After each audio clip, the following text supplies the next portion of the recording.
The crankshaft position sensor is critical for engine timing, fuel injection, and speed monitoring. When this sensor fails, it creates several distinct symptoms that can help you identify the problem. Here we can see the sensor's location in the engine. The crankshaft position sensor monitors the rotation of the crankshaft and sends this critical timing information to the engine control module. The most common symptom of a failing crankshaft position sensor is a no-start condition. The engine will crank normally, but it won't fire because the ECM cannot determine the proper timing for ignition and fuel injection. Intermittent stalling is another frequent symptom, especially when the engine is hot. The sensor may work fine when cold, but fail as temperatures rise, causing the engine to suddenly shut down during operation. Rough idling and engine misfiring are also common indicators. The engine may run unevenly, shake, or have poor acceleration response due to incorrect timing information. The check engine light will almost always illuminate when the crankshaft position sensor fails. Specific diagnostic trouble codes help pinpoint the exact problem. Beyond these obvious symptoms, there are more subtle signs of sensor failure. Fuel economy typically decreases by 10 to 15% as the engine runs less efficiently. Vehicles may also fail emission tests due to increased nitrogen oxide and hydrocarbon emissions. In cars with integrated engine and transmission control, you might notice shifting problems as well. Recognizing these symptoms early can prevent more serious engine damage and costly repairs.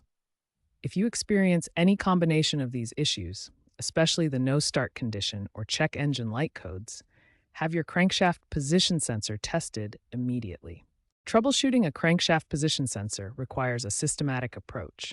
The first step is retrieving diagnostic trouble codes using an OBD2 scanner to identify specific fault patterns. After code retrieval, perform a thorough visual inspection. Check the sensor mounting, examine the wiring harness for damage, and inspect the reluctor wheel for missing teeth or debris accumulation. Electrical testing involves measuring sensor resistance and verifying voltage supply. Hall effect sensors typically show 400 to 1,000 ohms resistance, while inductive sensors range from 150 to 1,500 ohms. Use an oscilloscope to analyze the sensor's signal pattern.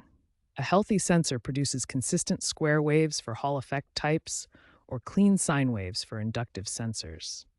Dynamic testing involves monitoring live sensor data during operation. Perform road tests under various load conditions and temperature cycling to identify heat-related failures that occur when the engine warms up.